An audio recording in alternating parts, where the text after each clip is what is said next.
العزیزیہ reference اور even field میں جو نواز شریف صاحب نے اپیلیں دائر کی تھیں اسلام آباد ہائی کورٹ میں، ان کو کافی عرصہ پہلے خارج کر دیا گیا تھا، لیکن اب ان کو بحال کرنے کے لیے انہوں نے درخواستیں دائر کی ہیں. آج درخواستیں دائر ہو گئی ہیں. تو ان میں جو نٹ شل ہے وہ کچھ اس طرح ہے کہ نواز شریف صاحب کہہ رہے ہیں کہ مجھے جو احتساب عدالت نے 7 سال کی سزا سنائی تھی، اس کے بعد کابینہ کمیٹی نے میڈیکل بورڈ اور سیکرٹری صحت پنجاب کے درمیان مشاورت کے بعد مجھے جو ہے وہ 4 ہفتوں کے لیے پاکستان سے باہر بھیجا گیا تھا. نواز شریف اور شہباز شریف نے انڈرٹیکنگ دی تھی کہ درخواست گزار ڈاکٹروں کی طرف سے صحت یاب قرار پانے کے فوراً بعد واپس لوٹیں گے. درخواست گزار کی عدالت کی اجازت سے بیرون ملک روانگی ہوئی تھی. نواز شریف کو مفرور قرار دینے کا فیصلہ جو ہے وہ غلط اور بدنیتی پہ تھا. اور سب سے اہم بات، ویری امپورٹنٹ، درخواست گزار کی صحت اب بھی تسلی بخش نہیں ہے. ملک کو درپیش معاشی چیلنجز کی وجہ سے وطن واپسی کا فیصلہ کیا. تو یہ پیرا 11 ہے جی، جس میں وہ کہہ رہے ہیں that the health conditions of the petitioner did not improve and thus on 7/11/2019 medical board after review of the clinical care old medical reports gave a consensus opinion which is reproduced here. تو انہوں نے کہا ابھی بھی میری طبیعت ٹھیک نہیں ہے، لیکن میں پاکستان واپس آ گیا ہوں حالات کی وجہ سے. تو آپ کو کیا لگ رہا ہے technical legal point of view کیا آپ کا کہ یہ اپیلیں ریسٹور ہو سکتی ہیں؟ دیکھیں، یہ تو کورٹ کی ڈسکریشن ہے، لیکن مجھے یہ بتائیں، پوری دنیا میں وہ گھوم رہے تھے، صحت مند تھے تو گھوم رہے تھے. وہ دبئی بھی جا سکتے تھے، وہ سعودی عرب بھی جا سکتے تھے، پورے یورپ کی سیر بھی کر سکتے تھے، وہ صحت مند تھے. اور انہوں نے خود مریم نواز کی سٹیٹمنٹ آپ دیکھ لیں، جو یہ کہتی ہے بیمار شمار نہیں تھے جب یہ گئے. یہ جب تک زیرو رسک نہیں ہوگا، جب تک ڈیل نہیں ہوگی، تب تک ہم واپس نہیں آئیں گے. خواجہ آصف کی سٹیٹمنٹ اٹھا لیں، وہ تو کہتا ہے کہ نہیں، ہم تو ڈیل کر کے گئے تھے. چلیں آپ یہ مان رہے ہیں کہ اب زیرو رسک ہے، اب زیرو رسک ہے. اب زیرو رسک ہے تو آئے ہیں. ریاست کے ہر کارے کس طرح ہائی کمشنر اس کو وہاں پروٹوکول دے رہا ہے اور بیانیہ یاد کرا رہا ہے. ایک اشتہاری مجرم کو کس طرح کمیانہ صاحب سلوٹ مار رہا ہے، کس طرح پوری مشینری پاکستان کی اور پورا میڈیا ایسے اٹھا رہا ہے کہ جناب ادھر سے دبئی سے پتہ نہیں لندن سے چل پڑا، دبئی سے چل پڑا، اب جہاز یہاں پہنچ گیا، وہاں پہنچ گیا، بایو میٹرک عملہ وہاں پہنچ گیا، جناب اسٹیٹ گیسٹ کا سٹیٹس دے دیا. تو ہوائیں جب تبدیل ہوتی ہیں یا ہو گئیں تو جس انداز سے اور جس طریقے سے ان کو پروٹوکول مل رہا ہے، اور جس طرح کے جج صاحبان نے آرڈر کیا کیا، کمال کی بات ہے. اچھا، نیب کے پراسیکیوٹر بغیر بتائے پہنچ گئے، ان کو بلایا ہی نہیں. وہ تو اس میں پارٹی نہیں، کیونکہ ریاست کا مجرم ہے تو ریاست کے، کیونکہ ان کی اپیلیں آئیں گی تو نیب کے بندے کا کوئی رول آئے گا. وہ اس وقت جیل کے پاس جاتا، جیل سپرنٹینڈنٹ کے پاس جاتا. اچھا، ہائی کورٹ کیا کہتی ہے؟ یہ آپ کی پٹیشنیں مینٹینیبل نہیں ہیں، لیکن چونکہ نیب کہہ رہا ہے اس لیے ہم ضمانت دے رہے ہیں. 3 لائنوں میں آرڈر کر دیا. آپ بار بار کہہ رہے ہیں ہواؤں کا رخ بدل چکا ہے، تو خرم دستگیر خان صاحب، ہواؤں کا رخ بدل چکا ہے. شعیب شاہین صاحب بار بار لیکن ضمانت نہیں مل سکتی اس کیس میں. ضمانت اس لیے نہیں مل سکتی جس نے مس یوز آف بیل کی ہو تو ان کو وہ جیل جانا پڑے گا. جی خرم صاحب، آپ کیا کہیں گے؟ کمال یہ ہے کہ پولیس مین نواز شریف کو سلوٹ کرے تو ہوائیں بدل گئی ہیں، شعیب صاحب کے لیڈر کو کرے تو دلی محبت ابل رہی ہوتی ہے، احترام ابل رہا ہوتا ہے. ایسے نہیں ہوتا، یہ نہیں ہو سکتا.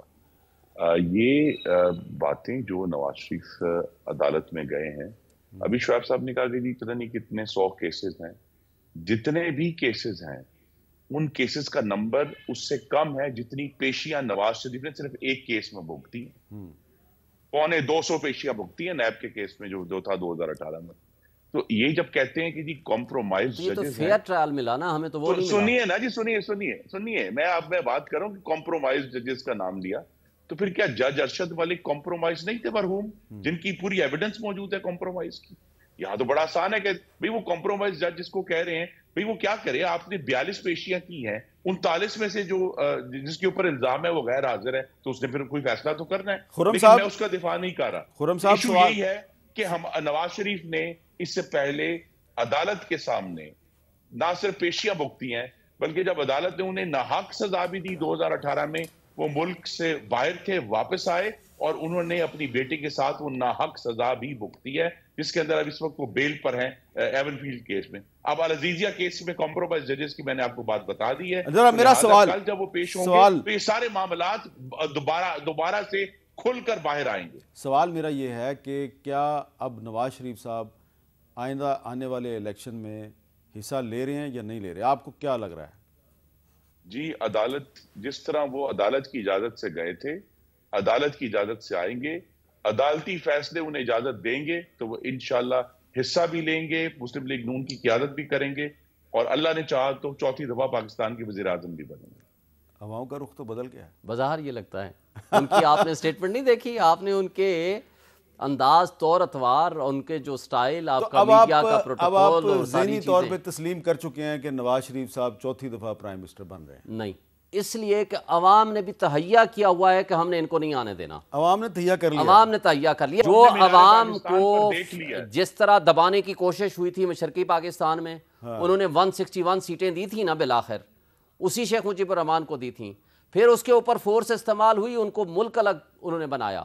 دیکھیں آج عوام نے تہیہ کیا ہوا ہے. یہاں بھی آپ کو یحییٰ خان نے پیسے دیے تھے کہ شیخ مجیب الرحمان کی پارٹی نہ جیتے اور پیپلز پارٹی مغربی پاکستان میں نہ جیتے, وہی دونوں پارٹیاں جیتیں. جب عوام ڈٹرمنڈ ہو جائے, جب ان کے ظلم حد سے بڑھ جائیں, تو عوام نے بھی فیصلہ کیا ہوا ہے کہ مسلم لیگ نون کو یا اس مافیا کو نہیں ہم نے ووٹ دینا, نہیں آنے دینا. اب اس وقت کتنا ایک طاقتور ظلم ڈھالیں گے, کتنا ایک فراڈ کر لیں گے, کتنی ریگنگ کر لیں گے, لیکن عوام نے بھی تہیہ کیا ہوا ہے. اب عوام کا فیصلہ ہی کارآمد ہوگا, ان کی باتوں سے کوئی عمل نہیں ہوگا. تھے کہ جو 21 اکتوبر کو مینار پاکستان میں عوام آئے تھے, وہ کون سے ملک کے عوام تھے؟ اور جس طرح کی عوام آئی تھی نا, وہ بھی میں آپ کو بتا دیتا ہوں. کتنی جنت کی ٹکٹیں دیں, کتنے آپ نے 5,000 یا 2,000 یا 1,000 روپے والوں کو لے کر آئے. آپ کے خیال میں کوئی آج کے دور میں کوئی پولیٹیکل ورکر, میں آپ کو ایک چیلنج دیتا ہوں عامر میر, آج 1 گھنٹے کے لیے عمران خان کو آنے دیں, 1 گھنٹے کے لیے, اونلی فار 1 آور.